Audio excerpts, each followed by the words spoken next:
This is the Dark Zero Horror Network.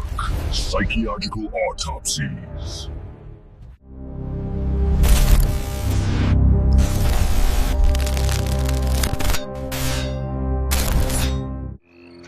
Kill her, Mommy. Kill her. Don't let her get away, Mommy. Don't let her live. I won't, Jason. I won't. Okay, before we even dip a toe into the water today, I have a very specific message for all the followers of the Dark Zero Horror Network. We see you, we appreciate you, and frankly, you have impeccable taste in the macabre. We really do. The support has been amazing. And hey, if you're listening to this and you haven't already, please do us a favor and like and subscribe to the network. Yeah. It is, hands down, the best way to get your fix of horror news, reviews, and of course these deep dives. Consider that your official call to action.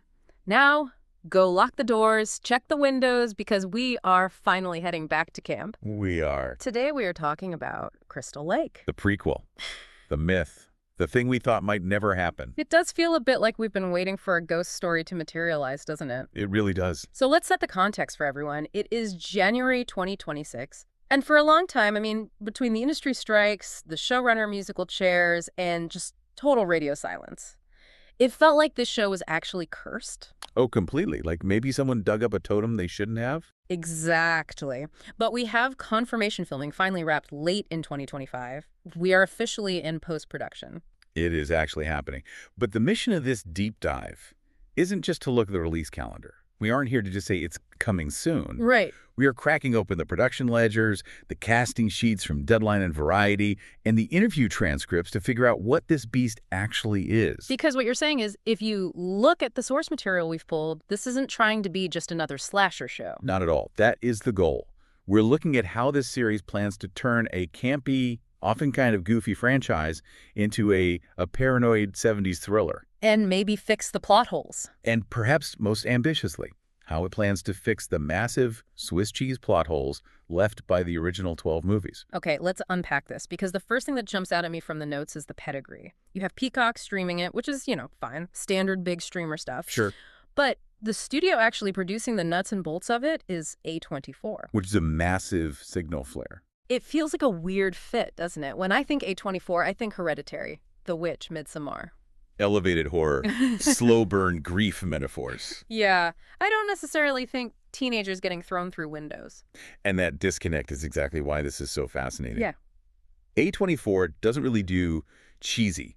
They don't do standard hack and slash. Mm-hmm. So the fact that they're holding the keys to the Friday the 13th universe tells us we're getting something tonally very, very different. They're likely going to treat the lore with a level of seriousness that, frankly, the movies never did. But that struggle for tone, that mix of art house and slasher, that seems to be what caused all the chaos behind the scenes. Oh, yeah. We have to talk about the showrunner drama, because I feel like that defines what we're about to see on screen. It really does. Yeah. So originally, this was Brian Fuller's baby. And Fuller is the Hannibal guy, right? He is. And if you've seen Hannibal, you know his style. It's operatic. Yeah. It's visually stunning. It's almost dreamlike. He wanted to deconstruct the first 4 films in a very specific, probably very surreal way. But he's gone. Right. The reports say he exited or was fired back in May 2024. And that usually spells trouble. But then, in August 2024, Brad Caleb Kane took the reins. Okay. Now, Kane is coming fresh off it. Welcome to Derry. So he knows how to handle a blockbuster horror prequel. He's been in this sandbox before. He knows how to balance the scares with the story. He's arguably a more commercial horror storyteller than Fuller. And Kane didn't mince words about the vibe he's going for. I was reading this quote he gave to Entertainment Weekly, and it's pretty vivid. He said, "There are rivers of blood." Rivers of blood. Okay, that sounds less like Hereditary and more like, well, Friday the 13th. You would think so. But in the same breath, he said that the show is grounded in a paranoid 70s thriller. Ah, there it is. That is the key phrase that changes everything. If you look at the production ledgers we have access to, the episode titles really lean into this specific cultural moment. What are we seeing? We're seeing titles like The Acid Queen, Helter Skelter, and The Great Pretender. Helter Skelter. That is. Wow, that's heavy. That screams late 60s, early 70s chaos. It screams Manson family. It screams a society that is falling apart. Mm-hmm. Kane mentioned that the show explores the mistrust of institutions, the women's liberation movement, and that consciousness-raising awakening of the 1970s. So he's positioning Crystal Lake not just as a spooky camp where kids die, but as like a microcosm of a society that is unraveling. Exactly. It's about the atmosphere of fear before the first body even drops. Right. I mean, think about the 70s. Watergate, Vietnam ending, the hangover from the 60s. Everyone was paranoid. Now drop a serial killer or a tragic mother into that mix. So it's a period piece with the machete. I can dig that. Right. But let's get to the people living in this paranoia. The casting here is fascinating, and I think we have to start with the matriarch herself. We finally know who is playing Pamela Voorhees. You do. And I actually want to see if you can guess, because when I saw the name, I had to double check it. It's such a good get. I saw the list, and I was shocked. It's Linda Cardellini. Linda Cardellini. Which is genius. She's got that range. She can do the funny, sweet stuff like in Scooby-Doo or Freaks and Geeks. But she was incredible in Dead to Me, playing someone dealing with grief and secret. That duality is why she's perfect. We know Pamela in the movies as the unhinged, sweater-wearing killer in the final reel of the first film. She's just a monster. She's a monster. But here, the character description is completely different. She's described as a mother who gave up a singing career to raise a special needs child. Wait, a singing career? A singing career. That makes her sound so human, so tragic. That is the trap they are setting for us. The show seems determined to shift the perspective from villain to tragic figure. You need the audience to fall in love with her, to root for her as this struggling single mom Before the rivers of blood start flowing. Exactly. It makes the eventual snap so much harder to watch. Speaking of snapping, we need to talk about her son. This is where the notes get really interesting and honestly kind of confusing. I need you to help me make sense of this. The Jason question. So we know Callum Vinson has been cast as young Jason. That tracks. It's a prequel. He's the boy who drowns in the lake in 1957. Simple. Standard prequel stuff. Makes perfect sense. The production ledgers and casting reports also list an actor named Zachary Branch playing adult Jason, or maybe a teenage version. Yes, that is in the documents. But how? If this is a prequel set before the 1980 movie, before Pamela goes on her rampage because her son died, why is there an adult Jason running around? The math doesn't math. It's a massive contradiction, isn't it? If Pamela is grieving a drowned boy, there physically shouldn't be a grown man. Unless, is it a time travel thing? Please tell me it's not time travel. I don't think A24 is doing Avengers here. No. There are a few theories on how this works. Okay. One is the flash forward theory. Maybe the show jumps timelines, showing us the future killer he becomes, juxtaposed against the sweet boy he was. Okay, that's safe. Standard storytelling. But there's a darker, more psychological option. Remember the paranoid thriller vibe? Yeah. What if adult Jason is a hallucination? Oh, like Pamela sees him. Exactly. Yeah. Does Pamela see the man he would have grown up to be? Is she talking to him? Is he the devil on her shoulder telling her to kill? Wow. That fits the mental health themes A24 loves. That is creepy. But is there a third option? The he's actually alive option. That is the scariest option. Yeah? Did he survive the drowning, grow up feral in the woods, and we are seeing him operate in the shadows while his mother thinks he's dead? Ooh. Or, and this is the real twist, does she know he's there? Hold that thought because my brain is breaking a little bit. We're going to come back to the did she know theory in a minute. Okay. I want to touch on the other casting news first because it feels like a love letter to the fans. We have some legacy characters returning, but played by new actors. Right, we have Crazy Ralph. The Prophet of Doom. Played by Nick Corleone. Now, in the movies, Ralph is just a plot device. He rides a bike, yells, "You're all doomed," and then eventually gets killed. He's a caricature. Totally. But here, the show seems poised to explain why he's crazy. Like, what did he see? Exactly. Was he a counselor? Did he witness the drowning? Is his craziness actually just PTSD? And we have Claudette and Barry cast. Now, for the casual listeners who haven't memorized the 1980 film frame by frame, remind us who they are. They are the original sin. In the opening scene of the original Friday the 13th, which is set in 1958, Claudette and Barry are the two counselors who sneak away to, have sex. Right. And then they get murdered by an unseen killer. They are the catalyst for the camp closing. So the fact that they are cast means we are definitely marching toward that specific tragedy. We're going to see the inciting incident. It seems inevitable, but the most meta casting choice has to be Adrienne King. The original final girl, Alice Hardy. She is in the cast in a recurring role. Now, obviously, she can't be playing Alice Hardy because in this timeline, Alice is either a toddler or not born yet. So what's she doing? Who knows? But having the original survivor play a new character in the prequel, it's just a lovely nod to the fans. It really is. I hope she gets to be the villain. Or maybe the mayor. Someone with power. That would be a nice switch. Okay, let's talk atmosphere. Because for a while, the rumors were that this was shooting in Australia. Right. Which, you know, great beaches, cool deserts, but not exactly spooky New England woods. Fortunately for the purists, that changed. The production moved to New Jersey. And not just anywhere in New Jersey. They filmed at Camp Nobi Bosco in Blairstown. Which is holy ground for horror fans. Yeah. That is the actual filming location of the 1980 movie. That is so cool. I mean, imagine the actors walking into the actual cabins where the original movie was shot. It adds a layer of authenticity you just can't fake on a soundstage in Sydney. The cabins, the lake, the way the light hits the trees, it shares the same DNA as the original film. I love that. And I love the working title they used to keep the production secret, Mama's Boy. Perfect. It perfectly encapsulates the theme. It tells you right away, this isn't about a monster. It's about a relationship. And that relationship brings us to the biggest challenge this show faces. We touched on it with the adult Jason casting, but we need to dive deeper. The movies, well, let's be honest, the movies didn't care much for continuity. They were a total mess. I mean, think about it. Jason drowns in 1957.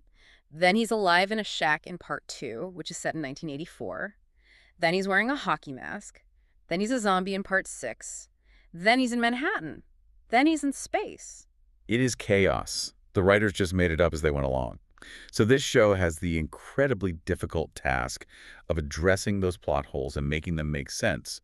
The experts and fans are calling this the "what is Jason" theory. So let's break that down, because the show has to pick a lane. Is he a ghost? Is he a zombie? Is he just a really tough guy? Well, the sources suggest a debate between supernatural and resilient human. With both a child and an adult actor cast, the show must address the drowning event. Right. The core question is, did he actually drown? Or did he wash up on shore, cough up the water, and just survive? But if he survived, that leads to the other massive plot hole that has bugged me for 20 years. Why didn't he go home? Precisely. He was a boy. He knew where he lived. Why live in the woods eating squirrels? This brings us back to that theory you mentioned earlier, the "did Pamela know" theory. This is a narrative fix that changes everything. Oh. What if Pamela knew he was alive? Okay, walk me through this. Imagine Jason watches up. He's scared. He's been bullied. Pamela finds him. Instead of taking him back to society where he was tormented for his appearance, she decides to hide him. Wow. She tells the world he's dead. She collects the sympathy.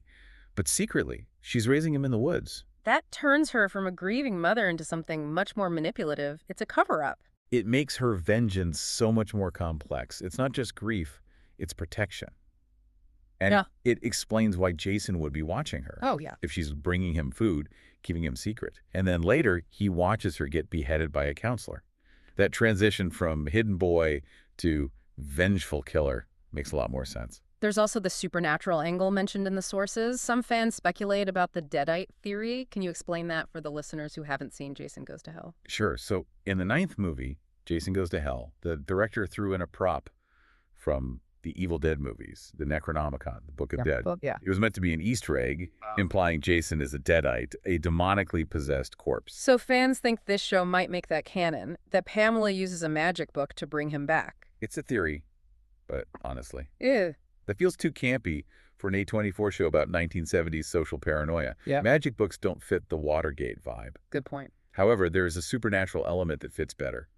The lake itself. The cursed lake theory. Right. We've seen psychic visions in the franchise before.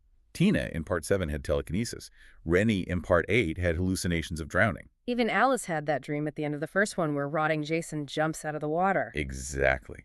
The expert analysis suggests the series might establish a psychological horror aspect by giving Pamela these same visions.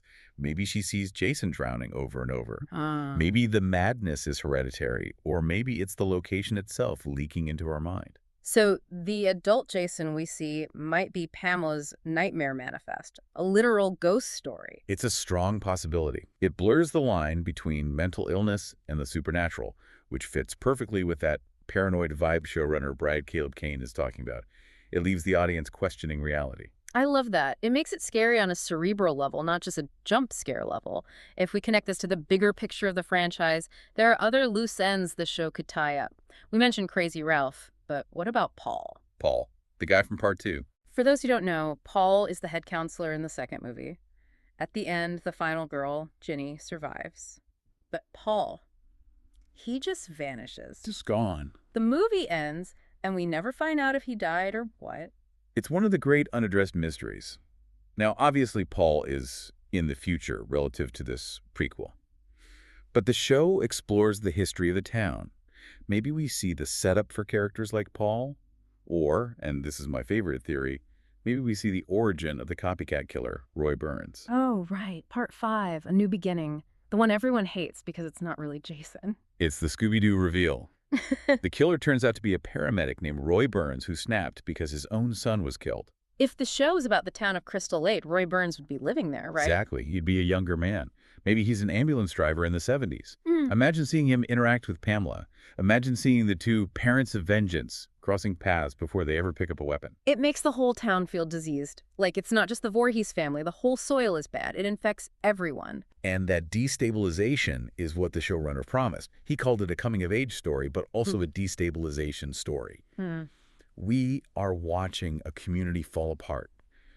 The trust in institutions creates the cracks where the monsters grow. So let's recap the board here. We've got a high budget. We've got A24, the masters of trauma horror, producing.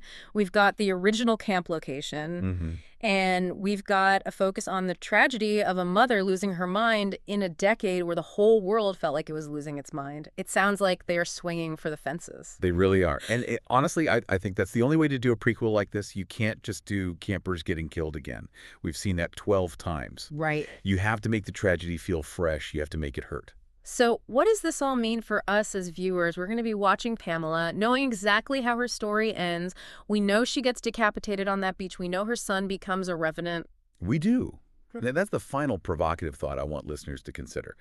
We often say we want to understand the monster. We want the backstory. You want to know why. But if this show succeeds, if it humanizes Pamela, if it explains how Jason survived, if it makes us cry for them, does that make them less scary? That is the million-dollar question. Does empathy kill the fear? Or does it make the tragedy of Crystal Lake even more horrifying because we realize it was all preventable?